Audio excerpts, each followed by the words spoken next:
evening, everybody. My name is Billy DiNapoli. Welcome to the North American Sports Report on Monday in snowy Connecticut, January 26th, 5 minutes to 6 in the evening. Welcome. We're going to recap Championship Sunday, as we now know that the New England Patriots will face the Seattle Seahawks in Super Bowl 60 in Santa Clara, California. The Patriots advancing to the Super Bowl for an incredible 12th time. What a franchise. The Seahawks advance to the Super Bowl for the 4th time in their franchise history, and the 3rd time in the last 12 years for Seattle. So we got a lot to go over. First of all, Sam Darnold, just an incredible performance yesterday. The NFC Championship game was probably the game of the week. That was like the Super Bowl. The NFC Championship was the game of the weekend. It was just, you hated to see somebody lose that game. 31-27 was the final score, as both Sam and Matthew Stafford just put on a show. I mean, they put on an offensive display. It really was a shame that somebody had to lose this game. It really was. Again, it was a clean game too. And I'm going to tell you something. You got to give Mike Macdonald credit of what he's done coming in after Pete Carroll left the Seahawks, and they've drafted well. They're young on in all major areas. Even Sam's only 28 years old. They've got a great secondary. They have great defense. They built the team all within the draft between their secondary and Kenneth Walker, the running back. They've just done Jackson Smith-Njigba. They've just done a fantastic job of drafting, and the Seahawks are, they have been an NFC team that has, a lot of times when you have a major coach leave like Pete Carroll, and in the same breath with the Patriots, when you have a change in regime like that, it usually takes years for you to get back on track. The head coach quarterback combination is the most important combination in a successful franchise, and of course that starts with ownership. Kudos to Mike Macdonald for getting his team to the Super Bowl. We're going to take a look at some of these numbers from the Rams-Seahawks game. Oh, before we do that, a little shout out to myself with our NFL pick segment. In remarkable fashion, I have unexpectedly rallied back to 500 in the NFL. Yesterday we gave out 6 picks on the show, and we gave out an additional 2 picks on our socials. We posted our DraftKings page. If you follow me on Twitter or X and Instagram and Facebook, you will see me post other plays. Most of the time I give out the majority of them on the show, but there are other times where I will give out plays after the fact, after the show, on socials, or as it's sometimes I'll be watching a game, I'll see something I like, or I'll get an update on an injury, and I'll post another play, and I'll put it up on the board. All you guys, you know that if you follow me on Facebook and X and Instagram, you'll see those pop up. Yesterday, we gave out 6 on the show and 2 on the socials. We gave out 8 plays overall. Let's go over them. We went 7-1 in the NFL yesterday. We came into the weekend at 78-84-1. We are now 85-85-2, heading into Super Bowl weekend 2 weeks from now. 85-85-2.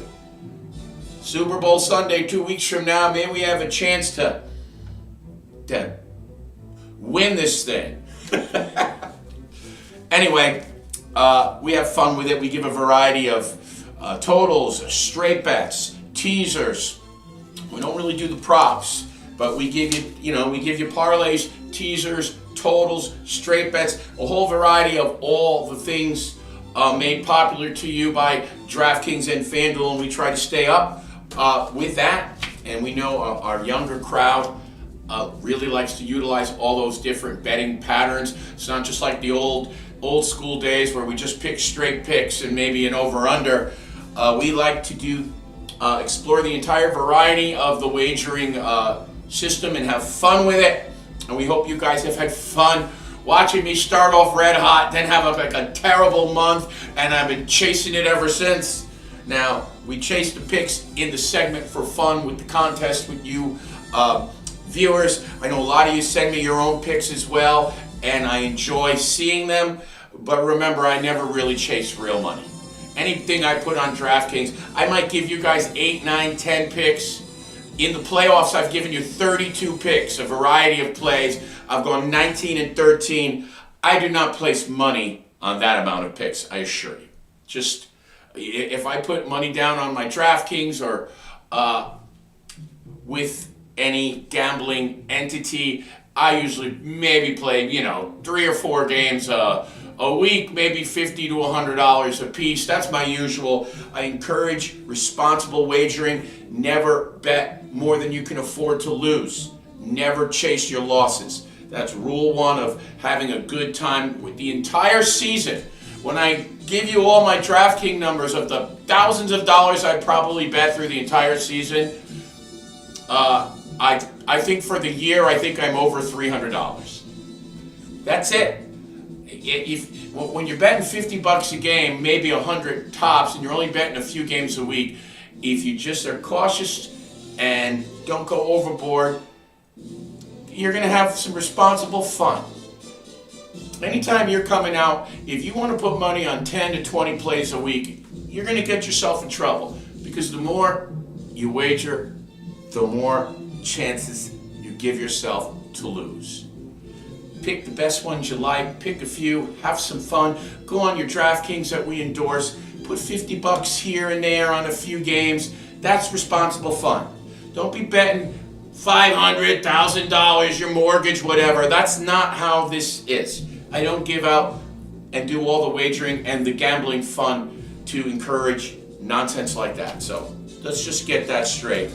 Anyway, let's look at what we did this weekend. We went 7-1 in the NFL. We are now 85-2. Believe that, 172 plays during the NFL season.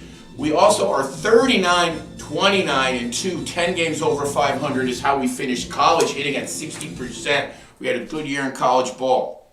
Yesterday, on the show, we gave out the Seahawks -2.5, winner. We gave out over 45.5 in the Seahawks game, winner. We gave out the Patriots and Rams in a teaser, winner. We gave out the Rams and the Broncos in a teaser, another winner. We gave out the Patriots and the over in a teaser, that was a loser. We gave out the Broncos and the under in a teaser, that was a winner. On our socials, we posted on DraftKings, Seattle and the over, winner, and Patriots and the under, both teasers, both winners, 7-1, and we are back to 500 after a long chase in the NFL picks. We'll see if we can finish with a winning record on Super Bowl Sunday. Let's take a look at the line, the opening line for the Super Bowl. I do believe that it opened at 5, but let's check. Pop my readers on here.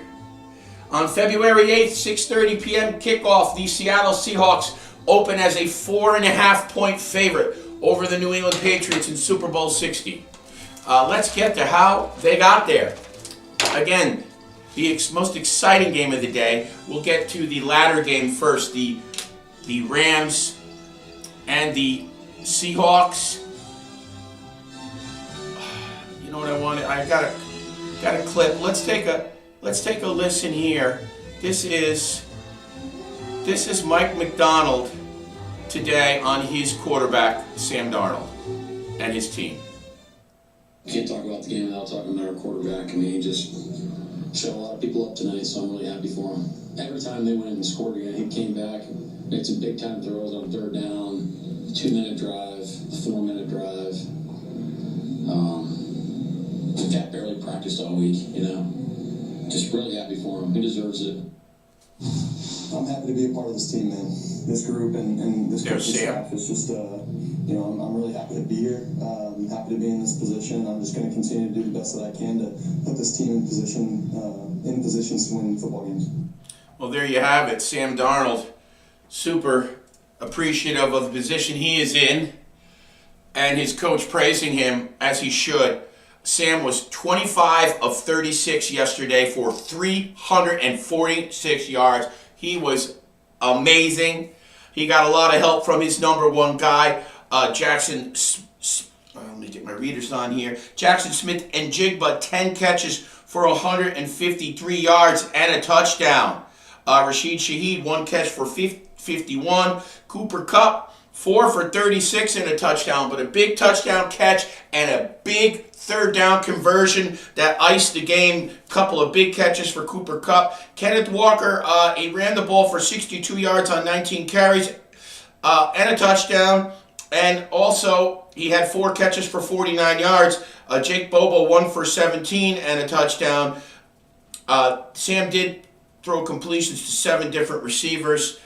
Now, they didn't run the ball well. They only ran the ball for 75 yards, so they really leaned on Sam, who threw for nearly 350 yards. So kudos to Sam, because it's not like they were pounding the ball down the Rams' throat. That is the summary for the Seahawks. What a great game by Sam. Jackson Smith-Njigba is the best receiver in the league. He makes a one-handed grab at the sidelines that was just an all-time highlight. He looked like Spider-Man gripping with stick hands. I mean, he was very impressive. The Seahawks, top to bottom, they have a great team on offense and defense. I mean, listen, their defensive back, he almost Woolen almost blew the game when he gets a personal foul call for taunting the Rams bench after he breaks up a pass on a 4th and 12, and on the next play, Woolen is beaten for a touchdown. He almost was to go to the game. But Darnold and the offense got him off the hook. Kudos to DeMarcus Lawrence, who escaped Dallas Cowboy hell on the Seahawks defensive line, now going to a Super Bowl. Good for D-Law. Good for the Seahawks. Listen, I hated to see anybody lose this game. The Rams played a fantastic game. I mean, these teams played a clean game. The Rams last week, they had 1 penalty and no drop passes. No drop passes. This week wasn't quite as clean. I'm going to get you the summary with the team stats. Yeah, the Seahawks had 6 penalties for 50 yards, and 15 of them came on defensive back Woolen's stupid taunting penalty. The Rams still only 4 penalties for 30 yards. They played another clean game. Matthew Stafford was absolutely unbelievable. I hated the fact that anybody had to lose this game. 22 of 35 for 374 yards, 3 touchdowns. He was only sacked once. Darnold, on the other hand, was sacked 3 times. Jared Verse got him. Braden Fisk got him. Cam Kitchens, a corner from Miami, got him. And listen, the problem with the Rams is their secondary. But quickly, the offensive numbers. 22 of 35 for Stafford, 374, 3 touchdowns, no picks, was sacked once. Blake Corum and Kyron Williams combined for 115 yards rushing. Nacua was the high man as receiver, 9 for 165 and a touchdown. Devontae Adams also had a good game, 4 for 89 and a touchdown. Colby Parkinson, 3 catches for 62. Corum and Williams each caught a few balls. I mean, Stafford also completed passes to 6 receivers on the day. Higbee also 1 catch for 12. But Nacua and Adams and Parkinson were all very active in the passing game, although Colby Parkinson did have a bad drop on the final drive for the Rams, where the Rams, they were right there to take the lead. They go for it on a 4th and 4, and they were stopped. Nobody was open. A good play by the Seahawks defense, tight coverage. listen, 31-27, there was about 4 minutes and 58 seconds left in the game. Some thought you kick a field goal, there's still plenty of time, get the game to 31-30. I disagree. You're right there. You got Matthew Stafford at quarterback and all those weapons. You go for it. You take the lead, 34-31. You go for it right there. I agreed with it. Listen, you know, he throws the ball in the end zone. I believe it was to Nacua. It was right to the post in the back of the end zone. The guy was covered. That was it. They covered the play well, and they turned the ball over on downs, and they never got it back. And that's how Seattle defeats the Rams 31-27. I really did feel bad for Stafford. Do you know that Stafford, 370 yards passing, the last 5 games he's been averaging that, and do you know that he's lost 2 of those 5 games? Do you know that that's only happened That's only happened 4 times in NFL history that a player that threw that amount of yards over 5 games and actually lost 2 of the 5, only going 3-2. And 2 of the 4 times it's happened in NFL history, twice it's happened to Matthew Stafford. That is something. Now, which brings me to my next point. Part of the problem here, part of the problem here with the Rams is their defense was a little overrated. It was a little overrated. Let's be honest. They're great up front. Their front 7 is great. I mean, I love Jared Verse. I love Fisk. They're good on special teams. Their kicker Mevis was 3 for 3. They got him from the the UFL now. They're good on special teams, although they did have 2 fumbles on special teams. The kid Smith fumbled and was yanked off the field. He fumbled twice. First one he recovered, second one he didn't recover. It led to the touchdown that made the game 31-20. But again, the Rams came right back. And he throws a touchdown pass to Davante Adams, and it's, first he hits Davante Adams. That's what made the game 24-20. Then after the fumbled punt, Darnold throws a touchdown pass, makes it 31-20. They come right down the field. It's 4th and 12. Woolen commits the personal foul, taunting the Rams bench, and they target him on the next play, and he hits Nacua on a long pass for the touchdown, 31-27, and it was going back and forth. I mean, it really was a spectacular game. But the problem is the Rams secondary. And it's been their problem throughout the latter half of the season and the playoffs. I mean, other than Kobe Durant, Kobe Durant made some big plays last week. He made some big plays against Carolina. Kobe Durant had 2 picks against the Bears. I think he had 1 against Carolina, but he's been their, pretty much their star in the secondary, even though he did get beat for a touchdown in this game as well. I mean, they have Cam Kitchens, which is, pretty good. Cam from the University of Miami, he's a pretty good corner. He's getting, he's probably a better tackler than he is a cover guy, but Cam is good and Durant is good. But you need more than 2 guys. You need 5, 6 quality defensive backs in the NFL, in the pass-happy, offensive-fueled National Football League. You need more than 2 good corners. They tried to grab a guy from the Titans, I'm forgetting his name at the moment, at the trade deadline to fortify their secondary, but it didn't work.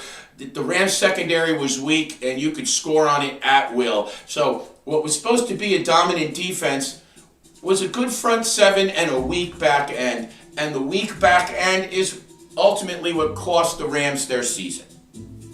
That's it. But congratulations to Coach Mike Macdonald and the Seattle Seahawks, who are the NFC champions. In just a thrilling game, a lot of people think this may be the best game we see in the playoffs, the 31-27 victory over the Los Angeles Rams. I heard McVay in the post-game, and he was really classy. And, he did say, he really expected them to win the game. And I mean, he was gutted, he was crushed. and I can understand that. And then some idiot reporter asked him if Matthew Stafford's coming back. Like, how the hell would he know that right now? And he even shot that question down. But I think Stafford should come back for one more year. I know he's 39 or about to be 39. He's going to turn 40 next year during the season. I think he still has enough left in him. If his back can sustain it, because remember, he came into the season with a bad back and missed some of camp and preseason, but he's played the whole season without incident. So if his back can hold up and he feels good enough with that team around him, I promise you the Rams are going to fix that secondary in the draft, because that's one thing the Rams have is they got a lot of picks. They have a lot of draft capital. So Los Angeles Ram fans, you have many opportunities to fortify that back end of the defense, and you'll be right back at it, as long as your quarterback comes back. If Stafford decides to retire, I could see them taking a reach on Ty Simpson. And maybe play Stetson Bennett and try to groom Ty Simpson. I don't know. I think if Stafford wants to take one more shot at trying to get to a Super Bowl, one more year, it could just be enough to come back to this team. Because like I said, they're just a few players in the secondary on their back end of their defense away from being right there. They were almost there this season. That's how close they came. I honestly thought that they were going to get it done. When they took the lead 13-10 in the second quarter, they had swung momentum after being down 7-0 and 10-3. The Seahawks came out like a house of fire, but they answered, and I really thought that they were going to take control of the game. I really did.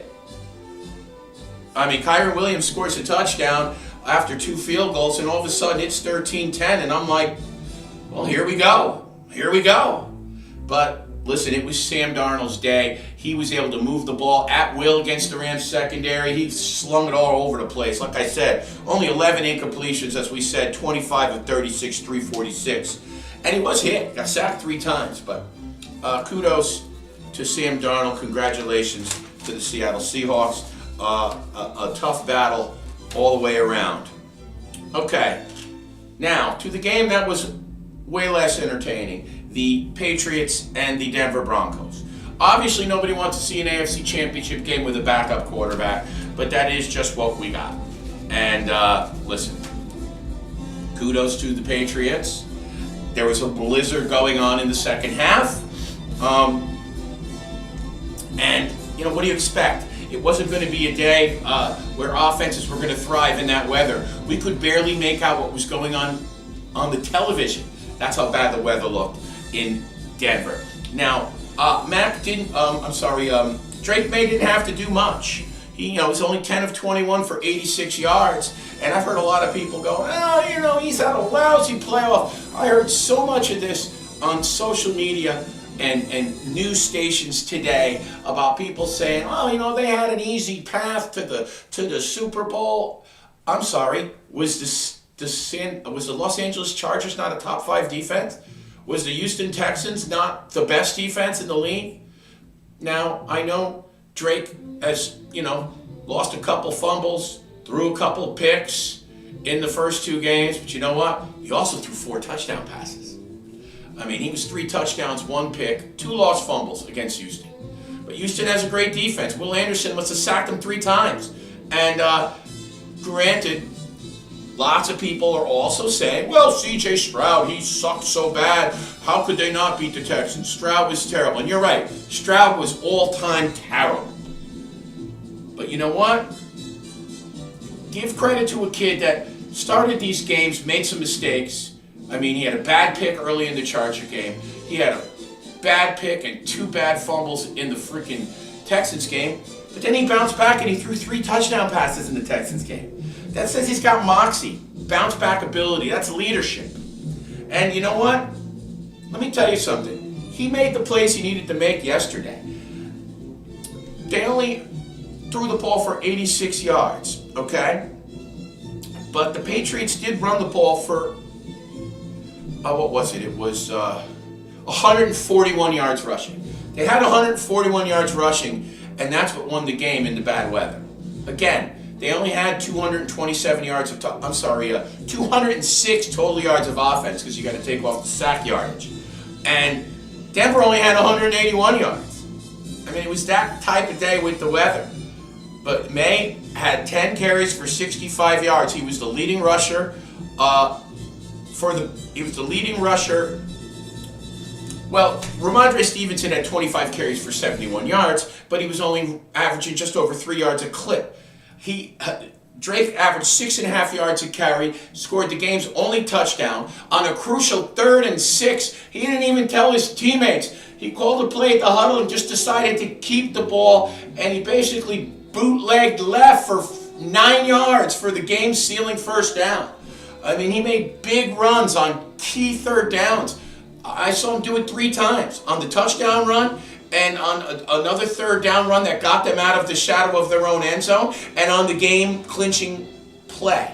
So, not a lot of offensive fireworks, and there wasn't going to be in that second half with that weather, even if Bo Nix was playing. But listen, Nix plays.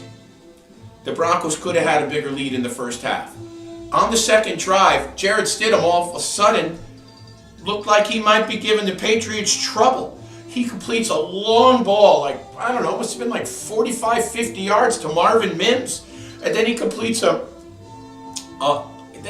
pass to Courtland Sutton, who, he didn't do much. Courtland Sutton 3 for 17 in that lone touchdown.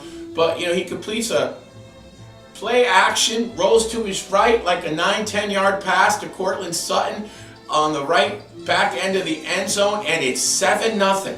Second drive, he uncorks a 50-yard bomb, or 45, 50 yards. Then the touchdown pass to Sutton, and it's 7-0. And you're like going, wow, Jarrett Stidham might have brought his A game. Well, that was the last you saw of Jarrett Stidham, because he didn't do nothing the rest of the game. He finished the game.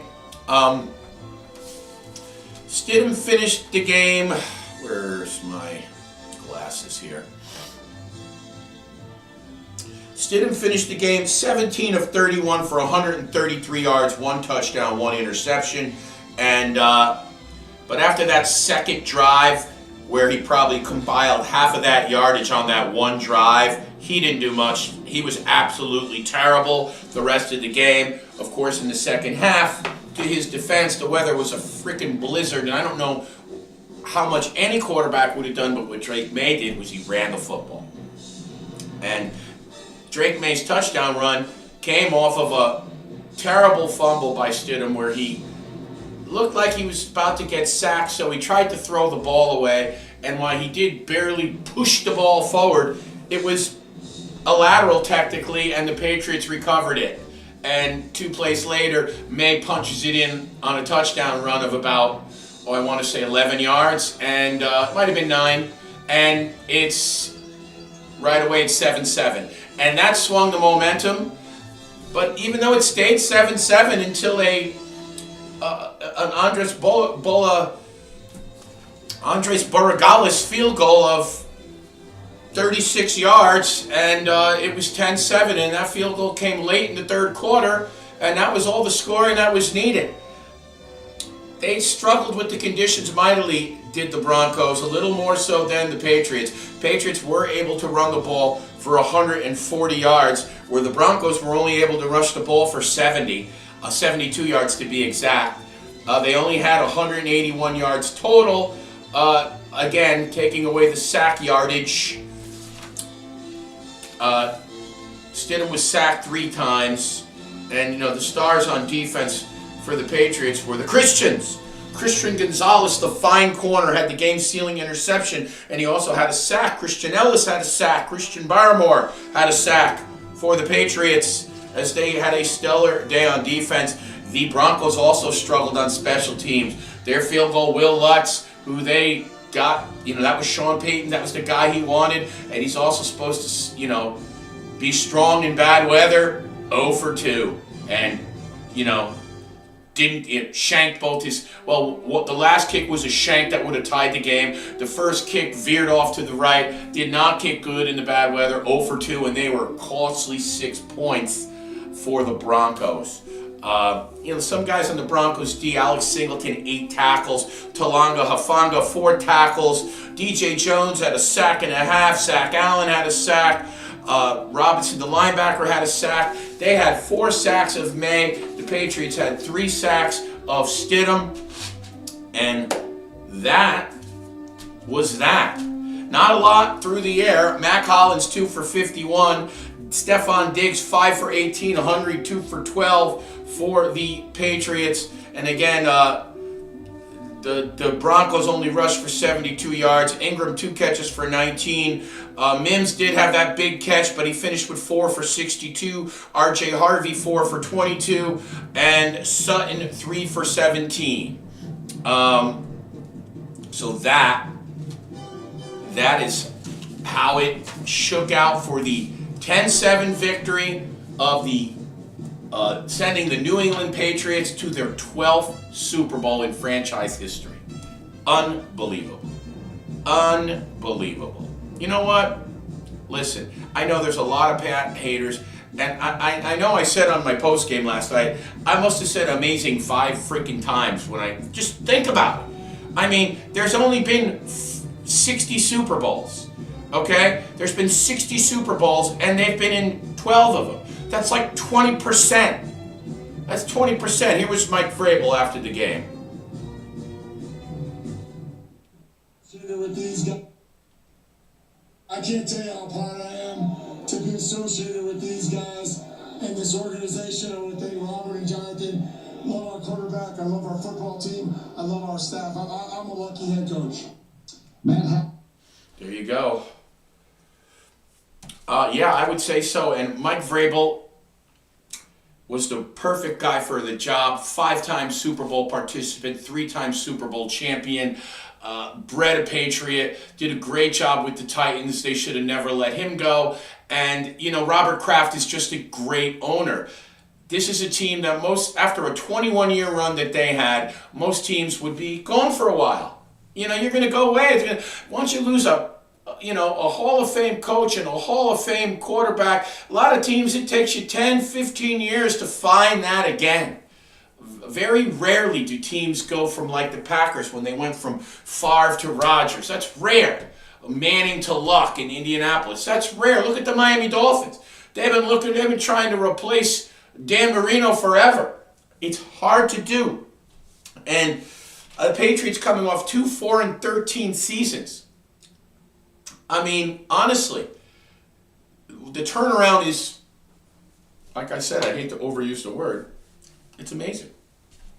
And also, I mean, what did they have? They're back in the Super Bowl now.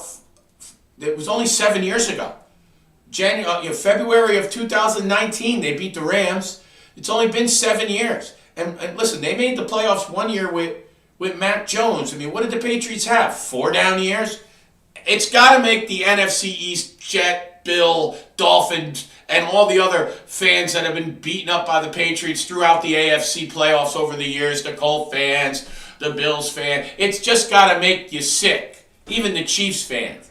Because head-to-head, remember, Brady took down Mahomes, took him down twice. Took him down the AFC Championship game and then took him down in the Super Bowl with the Buccaneers. So, to see the Patriots back on top, it's got to drive you nuts if you're an AFC fan. Anyway, though, they're going to have a tough task in the Super Bowl. It's opening at 4.5. I wouldn't be surprised if it goes to 5, maybe even 5.5. We'll see where the money goes. Right now, we'll get to it because we got 2 weeks to talk about it, but I like the Seahawks in this game. I definitely like the Seahawks in this game. We'll see. We'll probably factor in the over-under with a little teaser action. We may pick a straight bet, but obviously we're going to try to finish our season over 500. We had a stellar year in college. We want to finish the pros on top. Remember, you guys can send me your picks on our chat like you do. You can send me your picks like you've been doing on social media. A lot of you guys have had some, you called. Some of you guys sent me your picks for the college playoffs, and you sent me your picks for the NFL playoffs on the socials. I love hearing from you on Instagram and on Facebook. So keep sending me your picks. You can always come right on here. You can call our hotline at 203-451-3379. Some of you have sent me pics and messages that way. You can come right here on the chat and do that as well. Please also remember to subscribe to our channel, the North American Sports Report. I really appreciate the subscribers. Subscribe to our channel and follow Billy DiNapoli on Instagram. Follow me on Facebook and X, because I do all my shows from there. This week we're going to get to some hockey. We're going to do a lot of hockey because we're going to put a cap on the hockey season before they go to Olympic break. I'm going to post on our socials the Olympic rosters for U.S. and Canada specifically. So that's going to be exciting. I'm real excited for the hockey in the Olympics. It's been an exciting season in the NHL. We're going to go over that as well. But for tonight, we're going to say goodbye. You guys have been great. My name is Billy DiNapoli. Again, please subscribe to the North American Sports Report. And congratulations to the Seattle Seahawks and the New England Patriots. We will meet each other in the Super Bowl in Santa Clara on February 8th. And I think it's going to be an exciting Super Bowl. And I'm looking forward to it. I will catch you guys. Let's see. When are we going to come on? You know what we're going to do? We're Monday. I'm sitting here. There's 20 inches of snow outside. It really sucks to be here in Connecticut right now. Hopefully we'll be able to go back to work. We've all been trapped inside the house for 2 days. Hopefully we'll be able to go back to work tomorrow. We are going to... Oh, wait a second. I got a message here. Good question. Good question. Dave from Westport. All right. This is a great point, and I should have brought this up, but that's why you guys keep me in check. Excuse me. The question that Dave just asked me was what I thought of Sean Payton's 4th-and-1 gamble early in the game, first quarter. Broncos are up 7-0. They have driven again into Patriot territory. I do believe they are at about the 20-yard line. Might have even been a little inside the 20. It was a very makeable field goal because remember the weather hadn't gone haywire yet. The weather only went haywire in the second half. The weather was fine in the first half. You came out in the second half and it was like Antarctica, freaking North Pole blizzard. 4th down and 1. Sean Payton goes for it. I said this at the time. It was aggressive. He knew that, he had a backup quarterback in the game. He didn't know how many points they would score that day. I'm sure he didn't know the weather forecast for the second half. Maybe he did. Maybe they knew snow was coming. But Payton wanted to get up 14-0. He said so in his post-game press conference. I disagree with him. Very makeable field goal on 4th and 1 at 7-0. You take the points. You go up 10-0. You know with a backup quarterback, points are going to be at a premium. Okay, they go for it on 4th and 1. They get stuffed. I do believe it was a run play, if I remember correctly. Yes, they got stuffed on the 4th and 1, and that was a turning point in the game because they could have easily been up 10-0. The field goal would have been like a 36-yard field goal. And again, this is when the weather conditions were normal at this point. First quarter, 10-0. I don't even know if the Patriots would have scored more than 10 points the whole game. So, yes, Dave from Westport, I agree with you. I think it was a bad call by Sean Payton. I understand because I heard his post game that he wanted to be aggressive and he wanted 14-0. I agree with Sean. Okay, the game could probably be over at 14-0. And he's got a backup quarterback. He wants to strike while the iron is hot, but it proved to be the wrong call because if they're up 10-0, they could end up winning the game. They could end up winning the game if they did get up 10-0. You had to take points when they were available. A lot of these head coaches love to roll the dice on these 4th down plays and leave points on the table, and it's cost Ben Johnson at times. We've seen how many times it's cost the Detroit Lions. So that was one question from our viewers before we get out of here. I hope I answered it, and thanks for reminding me because I had it right here on my notes to bring that up, and I was almost out of here without doing it. So you guys have been great. I appreciate you. And I will see you guys. We're going to come on and we're going to do a hockey show Wednesday evening at 6:15. Wednesday evening, 6:15. We're going to come on and we're going to do a full hockey show. We might even touch a little bit on the NBA, which I can't stand. The league that plays no defense and all the scores are 143 to 119. I'll be honest with you. I do follow the Miami Heat and I do watch hoops here and there. I love college basketball. I follow the Canes. I'll probably do more college basketball, especially as we get closer to the end of the season. But I hate today's NBA. I do. I despise it. It's not like the old days. Nobody plays defense. You're not allowed to touch anybody. Everybody just wants to slam dunk or chuck a zillion threes and nobody plays defense. They play defense in college basketball. They run sets. They run set plays in college basketball. It's more of a team game. I hate the freaking NBA. I hate it. It's nowhere near the product it was in the days where I grew up watching Magic and Kareem and Bird and Jordan and Barkley and Stockton, Malone, etc., etc. I can go on and on. It's nowhere like that. So that's why you haven't heard me talk a lot about it. We touched on it briefly. I think I gave out divisional winners and playoff seedings early in the season, but other than that, I haven't really touched on it that much. Also, what we're going to get to this week is we're going to go over the Miami Hurricanes. For my Canes fam and my Southern listeners, we're going to go over a lot of the college football portal stuff because there's some big things that are going to come down this week. The Canes are about to procure a new quarterback, Darian Mensah from Duke, but there's been some legal issues, which the way they pried him. And listen, college football is ugly right now. It's the wild, wild west, and they need to do something about it. But until they do, whatever the rules are, whoever has the most money to throw around is going to be the big programs. But they got to put a cap on it. They got to put limits on how many times these guys can transfer, how long they got to stay in a certain school. They can't be. Imagine in the NFL if every single player was a free agent every single year. It'd be freaking madness. And that's kind of what college football is. But we're going to get to the portal, all the portal news, all the recruiting, and the players changing places. So we're going to get to that. Again, the NFL is like, college football is like the NFL now. But the product is better, and the ratings have never been better. They're through the roof. So, say what you will. Anyway, guys, have a great night. I'm Billy DiNapoli. I am out of here. I will be back Wednesday at 6:15. We're going to do some hockey. Okay? We're not going to talk some football. We're going to give it a little break because we do have time for some build-up for that. We'll get to that. Probably start brewing that around the weekend. We'll start talking up the Super Bowl, and we'll do some more talk about the matchup this coming weekend. But I'll see you Wednesday at 6:15. We're going to do some hockey. You guys have a great night.